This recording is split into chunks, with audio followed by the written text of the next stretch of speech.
For the Boston Braves, a left-hander on the mound, Warren Spahn, with a record of 15 victories, 12 defeats, and a record of 3 shutouts during the last season's play. Incidentally, Warren Spahn had his picture taken, and some of the baseball men, compare his style to that of the great late Herb Pennock. He has a sneaky fastball, a good curveball.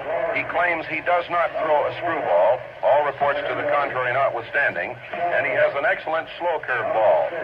And overhead, the broken skies are beginning to set the stage for a little sunlight. We did have just a slight downpour of rain a while back, but it was of no great consequence. Today, the umpiring dispositions will be changed. Card number 99 in the beautiful 1953 Bowman color set. Maybe sometimes I think this is the most beautiful card in the whole set. Yeah, I just said that. Mr. Warren Spahn, look at that card. How can you not like that card?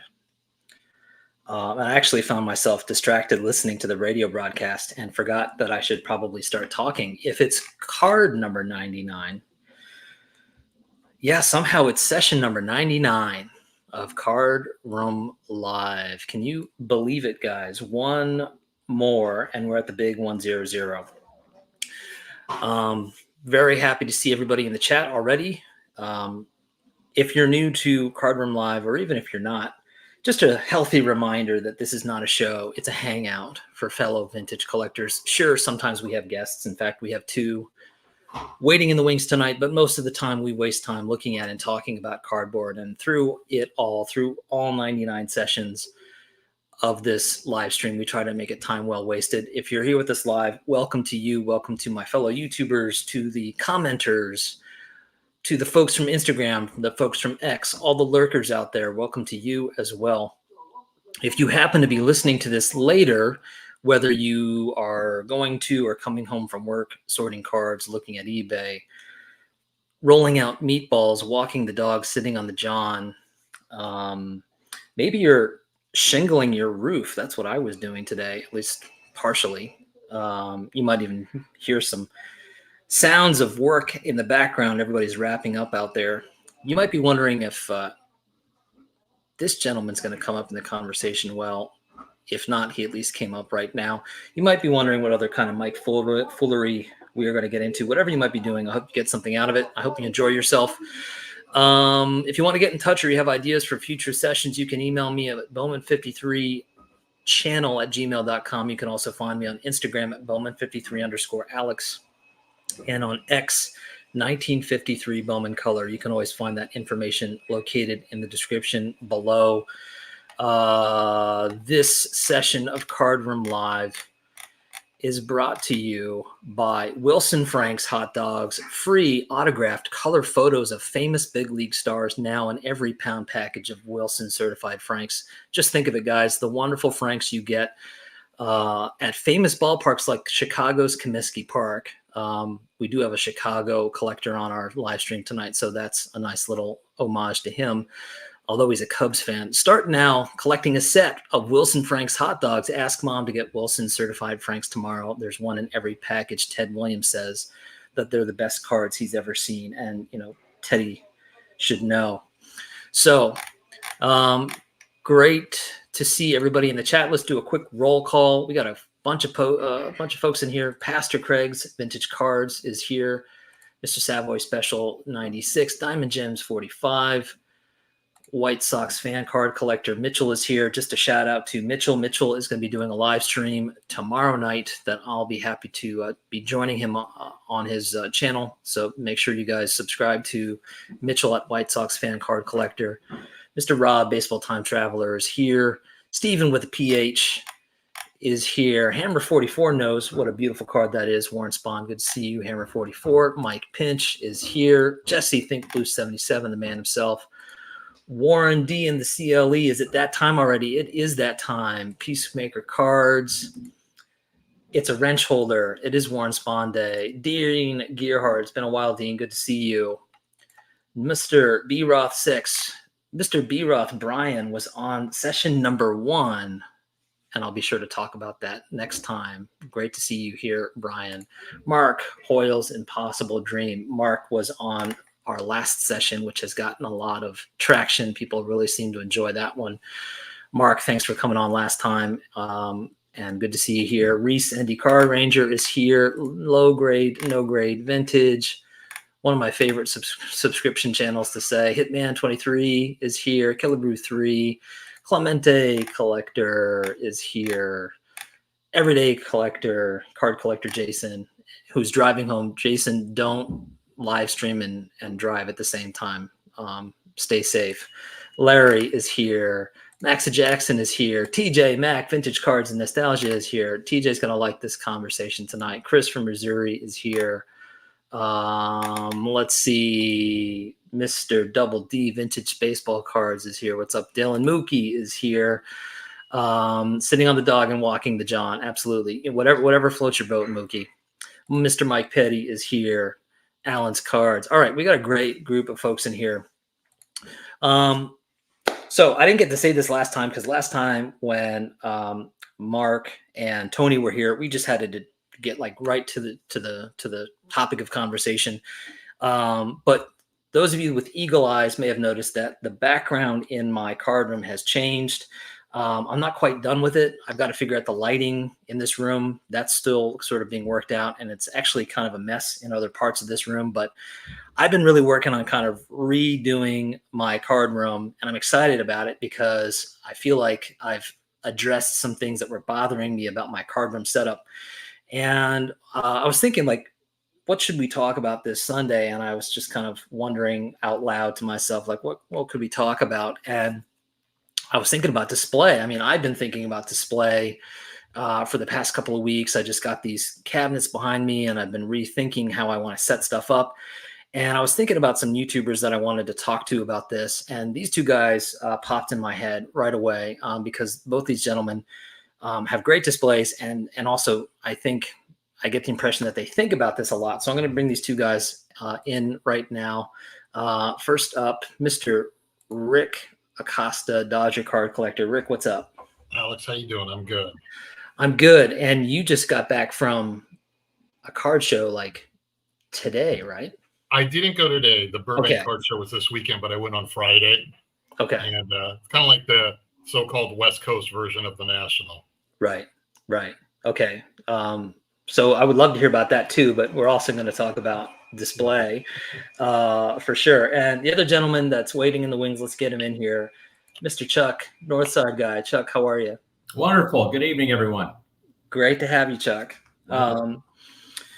Yeah, so the two of you are among, I mean, all of us YouTubers and collectors out there, I'm sure are always thinking about not just our cards and how we like to collect, but also how we like to display what we have.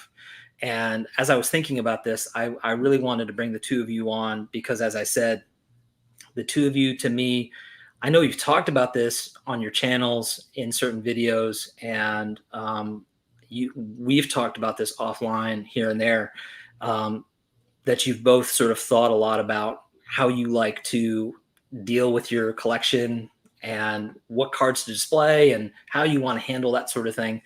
So this is going to be fun. We're going to kind of get into this, and I'm going to encourage the folks in the chat to share their thoughts and their questions for both Rick and Chuck as we go, and I'll try to keep my eye on that and incorporate that into our discussion. But the first thing I want to do, just to sort of give everybody a chance to get acquainted, is I'm sure everybody knows Rick and everybody knows Chuck, but I asked these guys to pull some cards initially just to give everybody here like a sense of how you collect. So I said 12 to 15, but it's however many you all want to show. Rick, how about we start with you? All right. I have a 1941 play ball set that most of my listeners or viewers are aware of. Now the set, obviously I have displayed it in chronological order. So I have two groups of three players, and I want to show everybody here and ask who's the best threesome?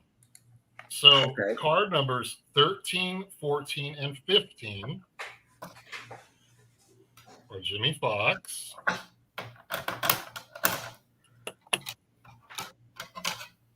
Ted Williams, trying to get that one off the way, and Joe Cronin, number 15. Nice. So they would go up against, those are Red Sox-Yankees matchup in the East Coast. They would go up against card number 70, Bill Dickey. Card number 71, Jolton Joe DiMaggio. And our one pitcher, card number 72, Lefty Gomez. Wow. So I'll let you guys figure that one out. I think that's a good problem to have, Rick. I don't know. Showing some heat right away. I don't know. We'll have to let the chat room decide that one. Yes. Yes. We know who Lou Rock's gonna take. Okay. Cool. So let's Chuck, let's bounce to you for a little bit. Show us a little slice of what you're collecting. Well, when I got back into the hobby in 2018, after about a 35-year hiatus, I began with, I didn't really know anything. The hobby had changed so much. And I just sold a business and I was cashed up and paid off the wife with a new house and blah, blah, blah. But so I had some cash to throw around like a drunken sailor. So I jumped into the 1933 Gaudi.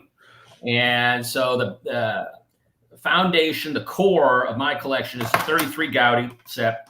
Right. I've shared them through the years ad nauseum. I just selected a cross section of cards, less shown in prior videos, but the Ray Bengi was one that I got my start with. This is a graded example of a card I picked up at a card show back in the 1970s.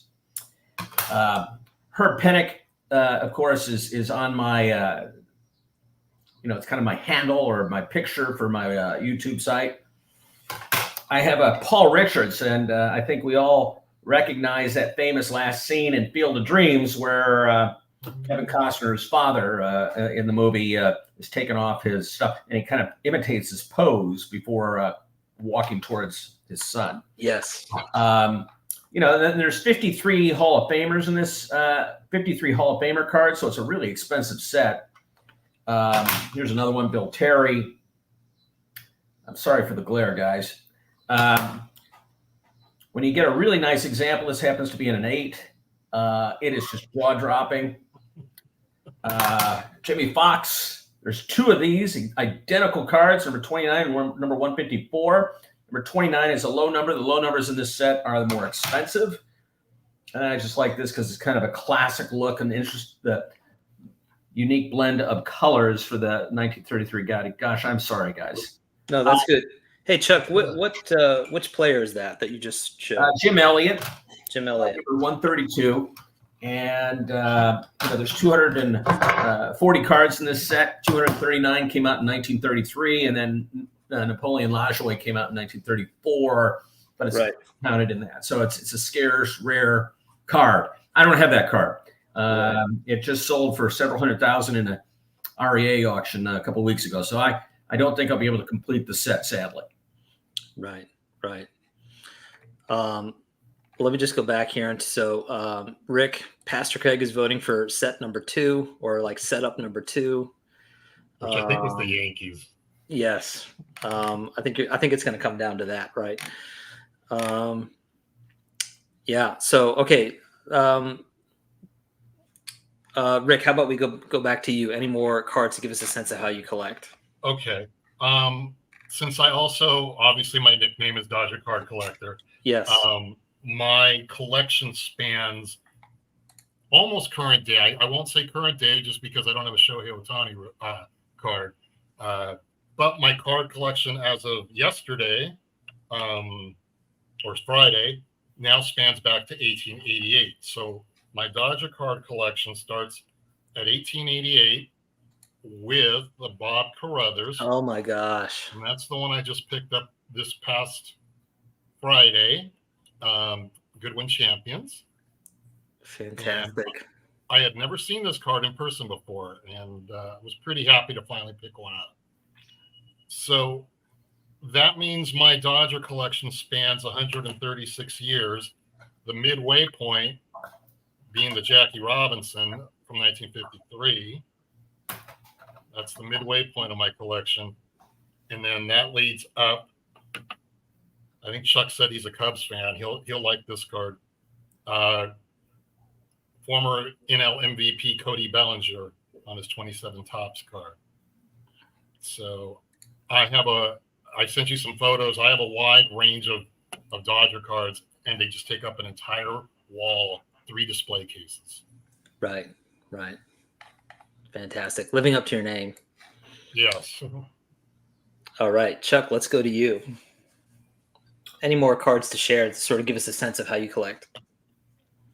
So after I really got a fair start with the 33 Gaudy, I without any imagination at all, I slavishly followed you, Alex, in collecting the 1953 Bowman color. And I have just the Mickey Mantle, and I have the rest of the set. So when that project was coming towards an end, I looked for a new project, and I just became enchanted with the T206. Right. So I'm going to show some T206 here, just a little cross section, just 5 or 6 cards. I have about 100 of these cards now. I'm collecting them in a 6th grade or higher if I can get it. I want to get the highest graded example of each player in a particular back. So there's something like 36 backs. And I don't recommend this set for anyone because it's exasperating. You really have to be fully committed. I don't know how far I'm going to go on this one, but these cards are just so beautiful. And I love them to death. And the topic tonight, we were talking about display cases. So one thing I do every month is switch out a display case that I have. I'm looking right at it over the computer here. And there's 27 cards that I can put in there.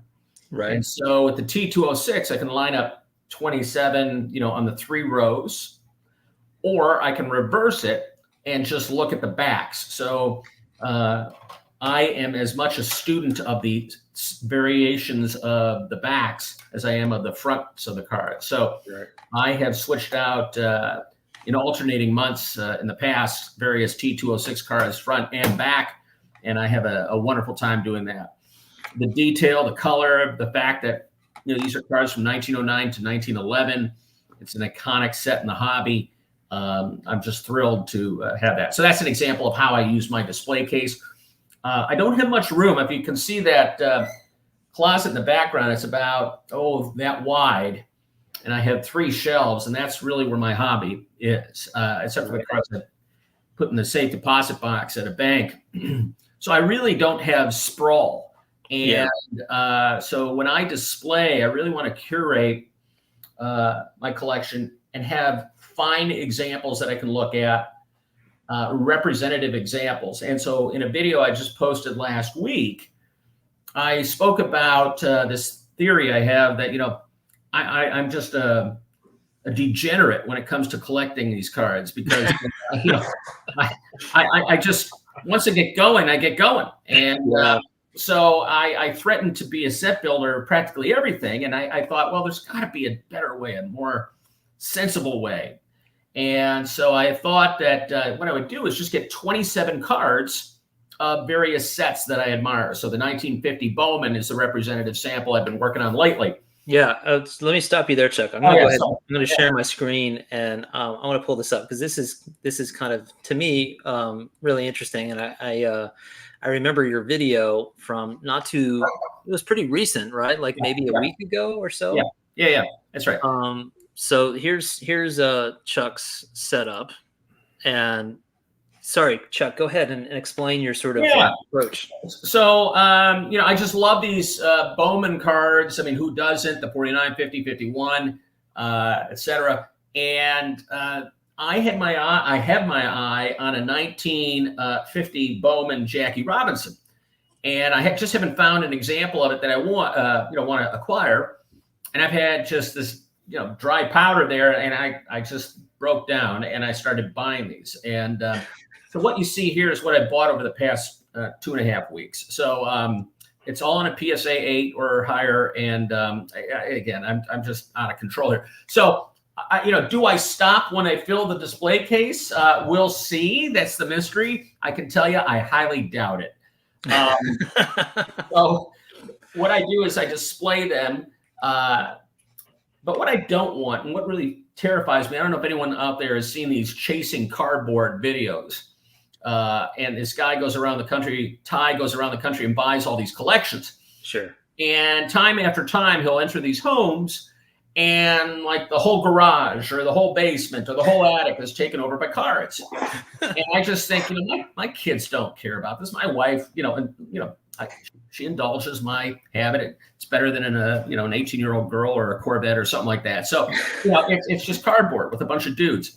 And so I want to make it real simple that, God forbid, when I pass, many years from now, that they can just call Heritage or somebody and just, get rid of it. Right. And you see this guy Ty come in, and he just buys it for pennies on the dollar, and the family is relieved because they just perceive it as junk. So if you're not a collector. And so I'm not judging. I'm saying for me, right, the space I have in that cabinet, I can't do that. Right. And so this notion of a hybrid or middle way between buying individual cards, but I really like buying full sets of these kind of classic vintage sets. So I was kind of teasing you offline, Alex, the other week when you were sharing your latest, one of your beautifully curated collection. You did a video of like your top 10 non. Cards. Post for, yeah. Yeah, and I saw these 1954 tops appearing, and I have here 26. So I've done the same damn thing with the 1954 tops. I keep making a start, and then I stop. And I have the Ted Williams and the Jackie Robinson and the Willie Mays. So I got some big boys in that set already acquired. And I just love these cards. I love this era of baseball. So anyway, I'm talking too much, but this is how I do it. This is where I am right now. And I'd like to do this with the Cracker Jack cards. Yeah. And I'll hit pause there, and I'm terrified to think of what I'll do to the 1960 tops set. So that's another one I'm after. Well, so Chuck, I find this really like kind of cool. The idea that I like the set, and I want to sort of honor the set, and I want to collect cards from the set, but I'm not necessarily going to build the set. I'm going to kind of handpick some cards, but it seems to me like you're not. What are you? I guess what I'm trying to ask is, what's your criteria for 50 Bowman, for example? Are you? It's not just Hall of Famers, right? It's just these are mostly common. It's just cards that you respond to. Yeah, exactly. I mean, the design of these cards are either classic, in my opinion, like the Cracker Jack or T206, or in this case, it just evokes an era, and I just like the artwork, if you want to call it that, which is obviously based on photographs. Right. And I like the size of these cards. They aren't the standard modern size. They're more mini. And so I will get some of the Hall of Fame. I mean, again, I just started this a couple weeks ago. So yeah. But I have Leo DeRocher in there, Del Ennis, but I just have cards that just I like. And they're really nice. They look good examples, in my opinion. Right. I mean, I hear what you're saying too about like we all, to a certain degree or another, have to deal with limited space, and it's about how do we maximize our enjoyment of the hobby, and at the same time deal with I've got a closet or I've got a room, and I can't really expand beyond that. Rick, I want to get you in on this conversation. And I've got photographs for you too. Rick? Give us an entry point into your mindset. Like how do you go about, like, what's your philosophy on display and like how you go about curating your setup? It's funny listening to Chuck, and the more I see Chuck's videos, the more I realize he and I have a lot in common. Yeah. And also in regards to my just curating my collection, I limit myself to one room. And the reason I limit myself to one room is exactly what Chuck brought up.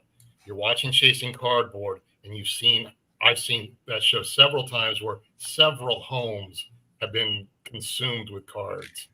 And I literally find that kind of scary. The display cases you're currently showing are my two 1941 display cases for the set I completed. And Alex, that's all because of you. Why? Why is that my fault?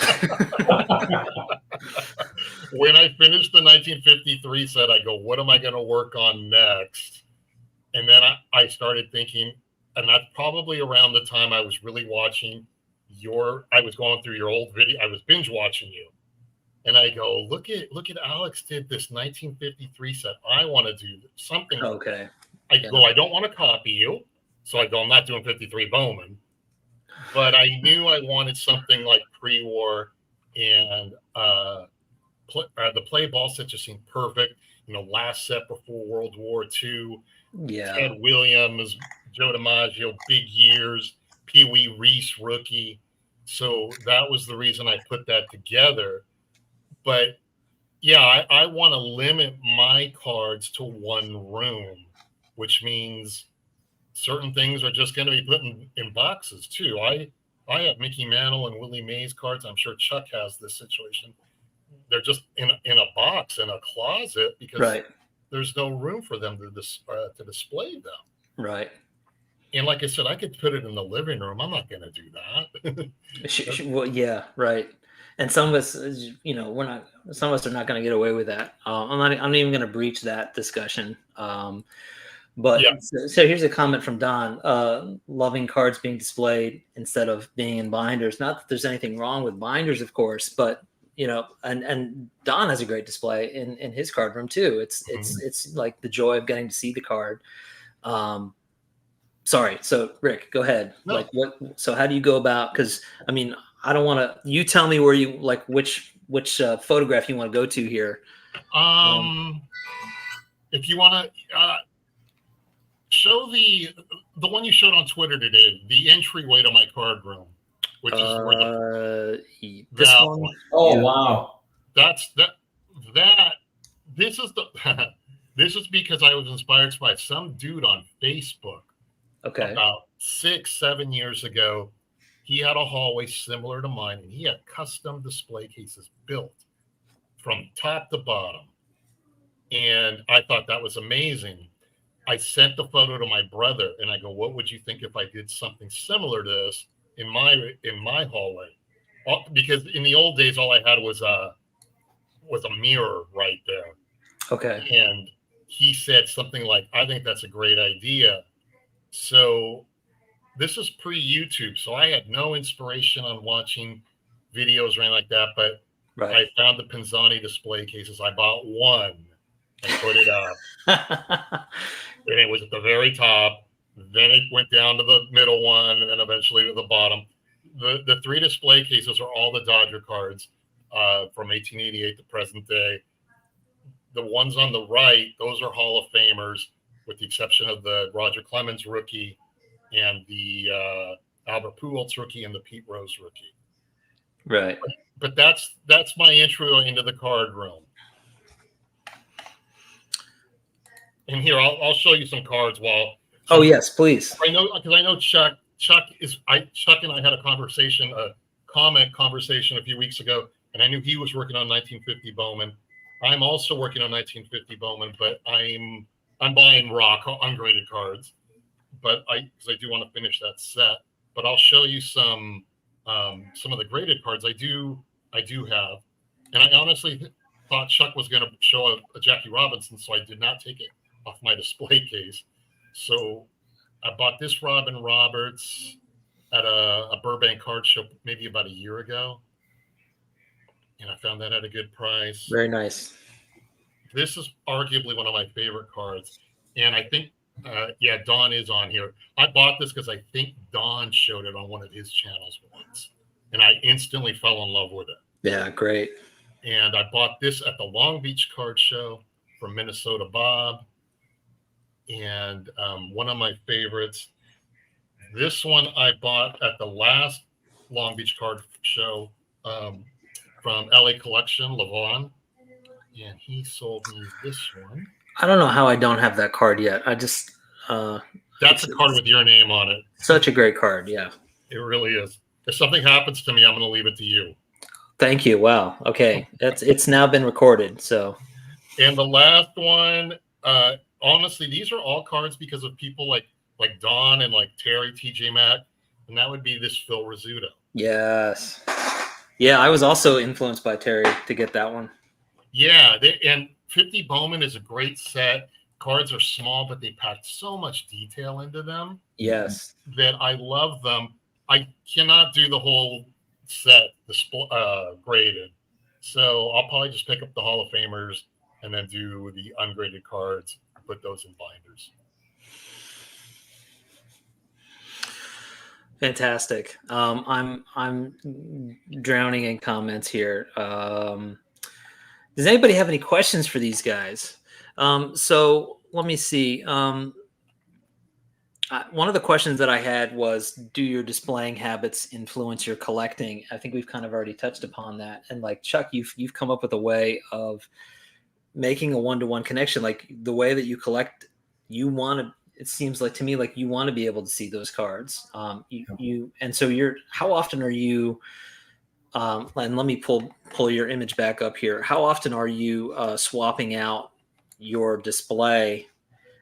I don't have a hard and fast rule. It's I never want to have these cards be stale. I always want them to be fresh to me. I want to be excited about what I own. Right. There's an element of just pausing in your acquisition habit and enjoying what you have. And we all comment about that in our various videos. And of course, I love buying as much as the next guy. And I got my eye on 3 items tonight for the Heritage auction I'm looking at.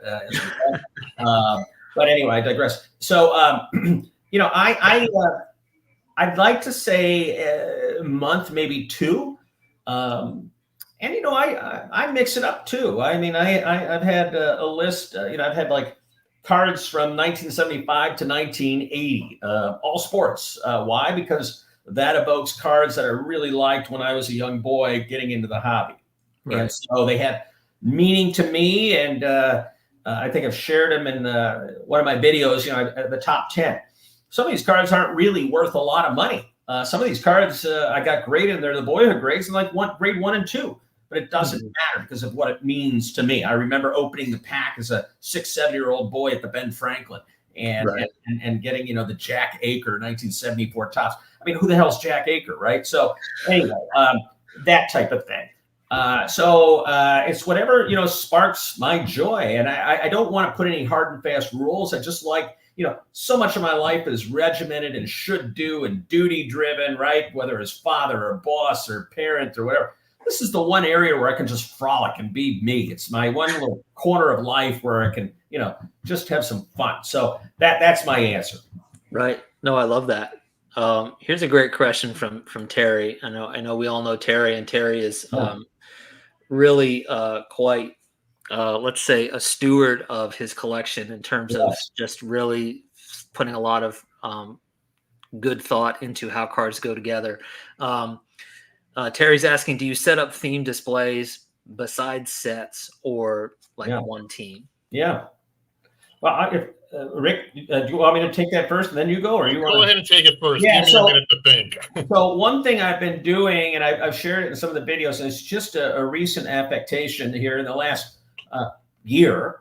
I've been picking up ticket stubs. Right, yes. And I have 2 that I'm going to share here. I've shared them before, but one is a ticket stub to Jackie Robinson's first World Series game.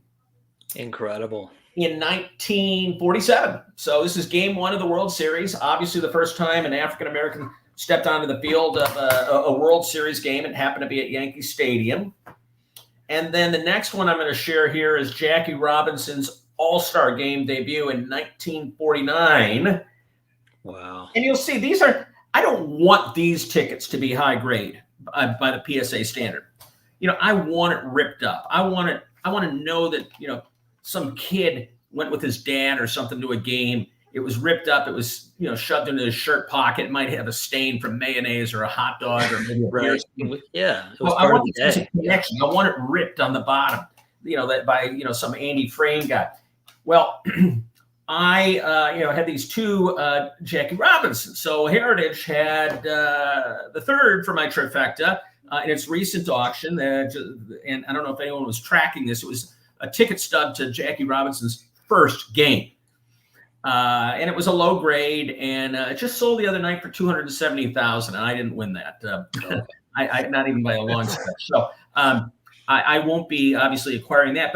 But tickets are an interesting way. So to answer Terry, themes. So can you have a theme of Jackie Robinson, and then I have a bunch of other Jackie cards. I have some Brooklyn Dodger cards. So that's my answer, Terry, to your question. Right. No, that's fantastic. Mixed media. Absolutely. It's interesting. The more I hear, I keep saying this, the more I hear Chuck, the one thing, if I was not collecting baseball cards, or if I wanted to add to my baseball card collection, what would I add? I would add tickets, because I find them fascinating.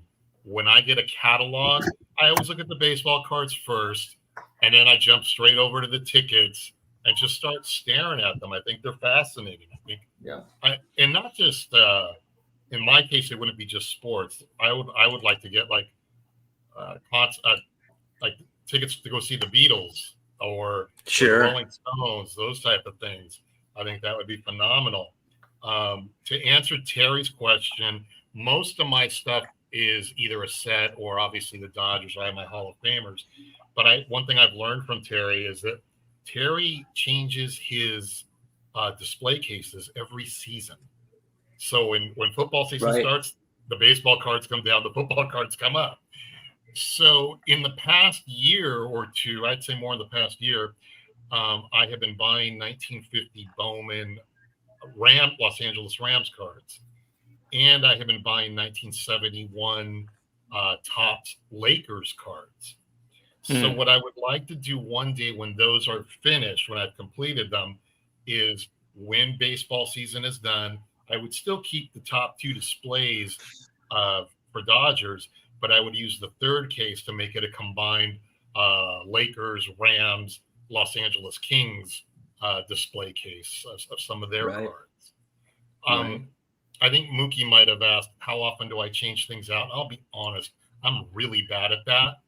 I have got to there are times when I'll throw in 5 new cards and take out 5 new cards, or take out 5 old cards, but I don't do an overhaul change.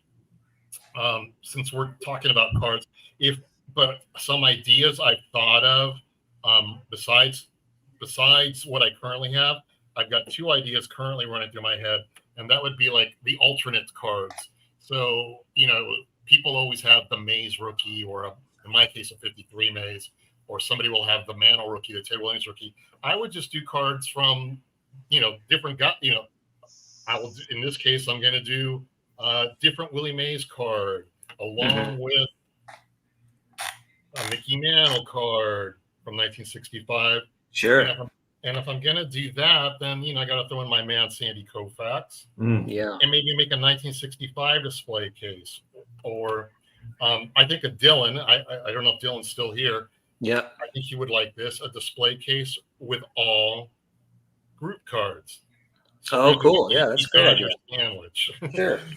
And then we got Mantle and Berra from the same set. Oh, I love that card so much. Yeah. I know. I picked this one for you. So we got those 4 guys, Ferrillo, Campy, Hodges, and Snyder. And then this one I picked for Terry because he's my bud. He helps me all the time. And that is Yep. And it would be neat to have a display case full of all these great combo cards from the 50s and the 60s. No, that's a fun idea. I want to try to answer Mookie. Mookie, thanks for trying to include me. Although I think we have plenty to talk about with Rick and Chuck. Mookie's asking about the cases. Yeah. What's interesting is For a long time back there, if those of you that have been on Card Room Live for a while, you may remember that I had a big display case back there with most of my cards in there. I still have that case. It's against this wall now, which you can't see. And I pretty much had everything that I had collected up to this point in that case, pre-war, post-war, except for the 53 Bowman set. Everything was in there.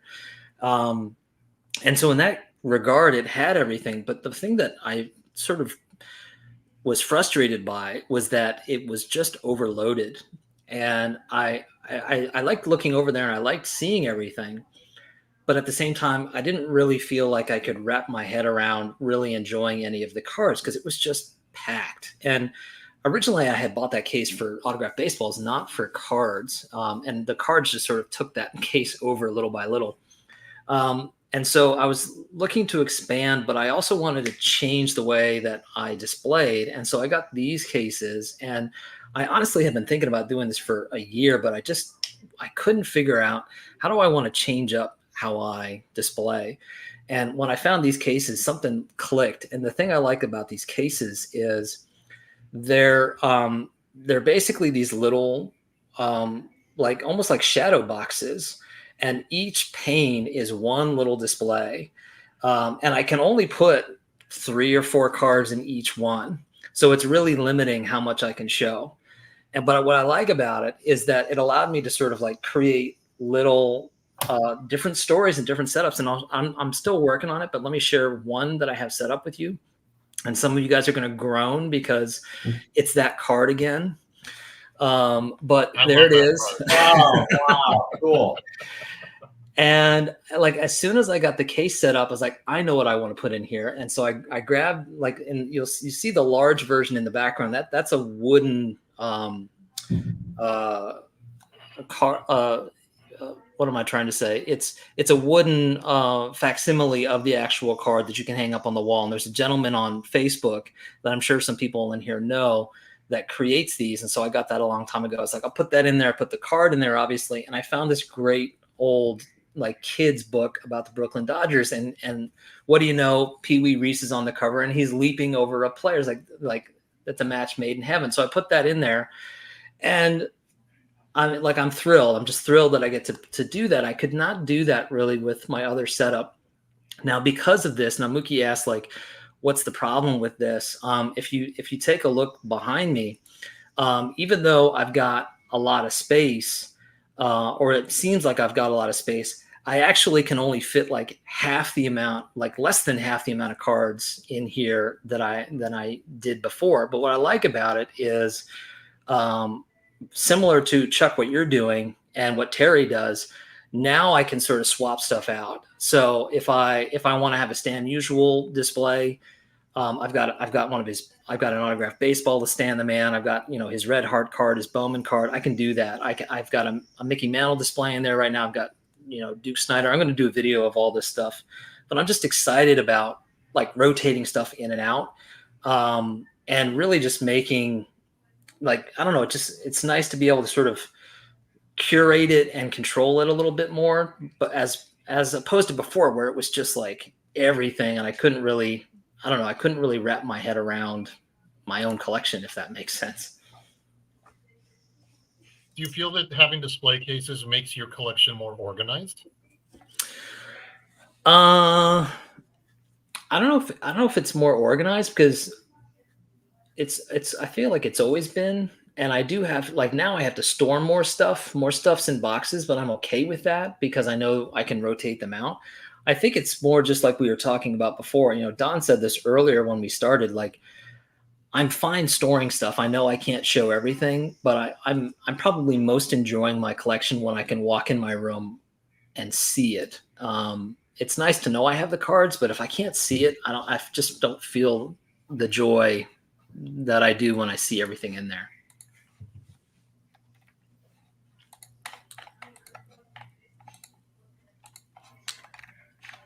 Where do you hang the wheat? Is the Wheaties right over your head there, Alice? Yes, it is. Yes. Oh, yeah. There it is. It's still there. I thought about putting that in there, but yeah. That's one of my favorite items in your whole collection. I just think it's really special. Yeah. I mean, that's the kind of thing where, I love all the weedy stuff, but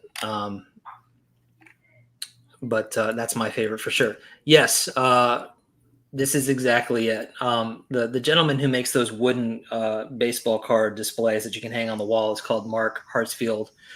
So anybody that wants to look him up, he's a great guy to work with. He's got pretty much any vintage pre-war or post-war. I see everybody writing this down.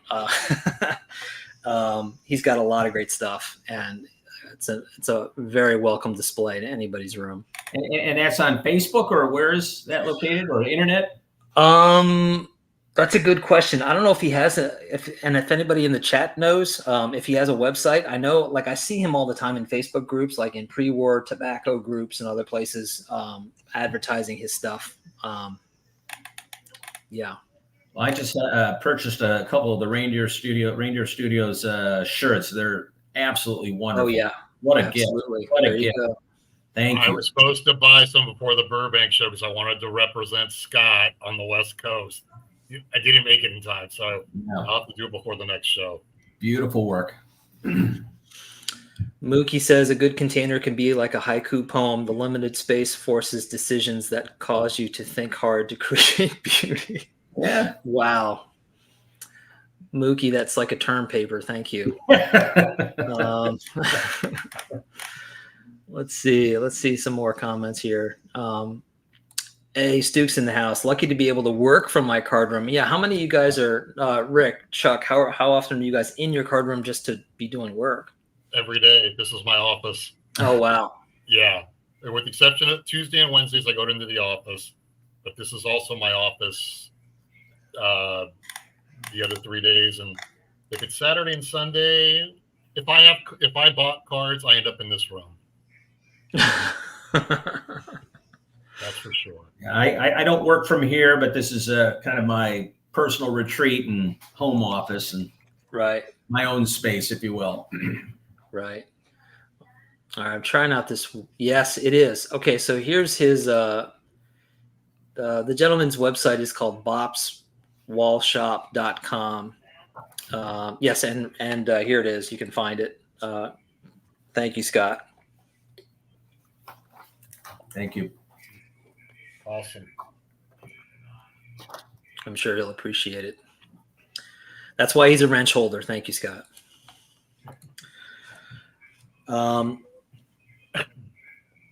Well, shoot, there was an earlier question, and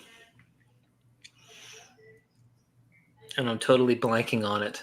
What would you guys change about your display situation, if anything? Are you cool with what you've got going on right now? I'm comfortable with what I'm doing. If I was going to make a change, and maybe I will someday, if we move. Right now, I live in the city, Yeah. and so it's not like I have a large house. We have a very nice place here in Chicago, but in a few years we'll move on, and my dream is to have a mega man cave, Yes. of 1,000 square feet, and if so. You're going to need to decorate all those walls. So then I really want to have maybe switch out to a more permanent display case. So, I can imagine, having a wall of just the Gaudis, just all 200 and whatever, however many I can get on one wall. I think that'd be really cool. And maybe behind some glass. And so, can I do a built-in? Because at some point, I'm going to stop collecting and just enjoy what I have. But, Sure. hopefully for the next 5-10 years, I'll, have the opportunity to continue to acquire what I want. And I have a very good target list of what I'm looking for, which I break all the time. But anyway, I claim to have discipline. So that would be the thing. I would want to do more. So right now it's all nice, neat, and tidy. And that's the image I'm giving off. But I could go the other way so damn quickly it'd make your head spin. I was going to say, Chuck, this like totally changes everything I just heard you say. Okay. Yeah, no, absolutely. And when the facts change, you change your mind, right? Well, that's what I would do. Yeah. No, I mean, I totally get it. I've done the same thing, actually. I've like little by little, it's gotten a little bit bigger and I've had a little bit more space and I have definitely taken advantage of it. Rick, how about you? I think I'm in the similar. I'm happy with my room right now. What I would like to do, what I would, if I had a lot of money, what I would love to do someday is have some type of like artist gallery.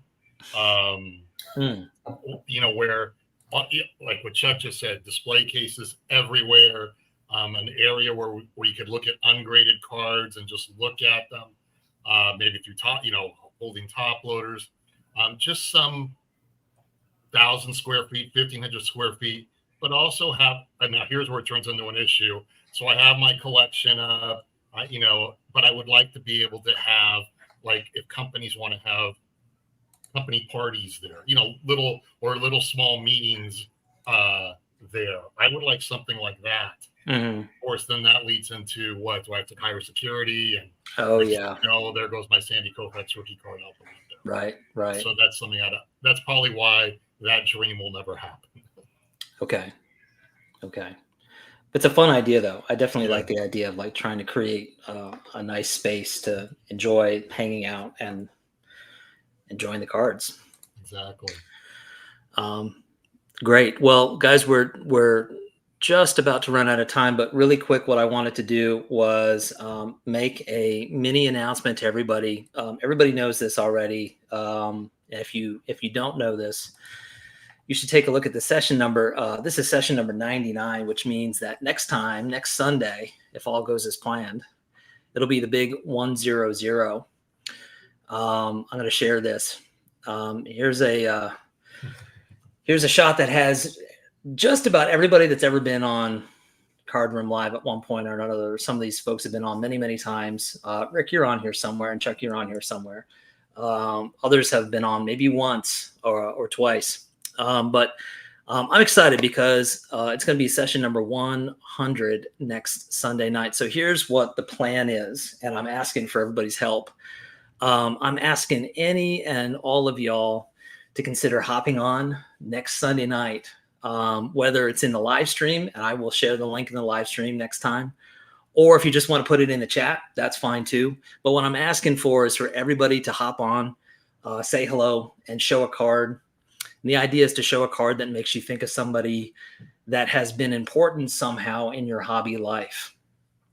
So it can be a YouTuber. For those of you that are YouTubers, you can show a card that reminds you of a fellow YouTuber.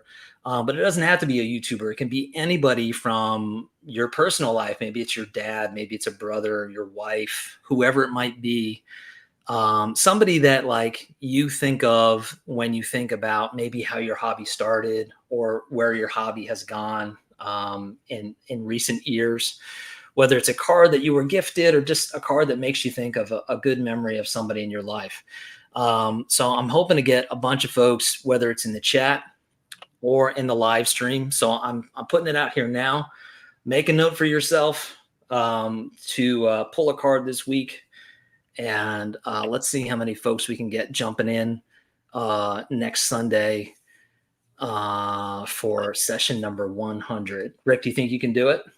I'm already planning to bring 2 cards. Okay, already planning to break the rules. Great, fantastic. I love it. That's the way things go here. And Chuck would love to. I'll be there. To see you as well. Great, fantastic. Okay, well, that being the case, we got to wrap things up, guys. So until next Sunday night, thanks for joining in, everybody. If you liked this live stream about nothing, although today was really about something, I hope you give it a thumbs up. Make sure that you find Rick Acosta, Dodger Card Collector, and Chuck Northside Guy on YouTube. These are both fantastic gentlemen, fantastic collections, and they have great channels as well. I'm always learning stuff from their channels, and you will too. So Rick, Chuck, thank you both so much for your time. Thank you.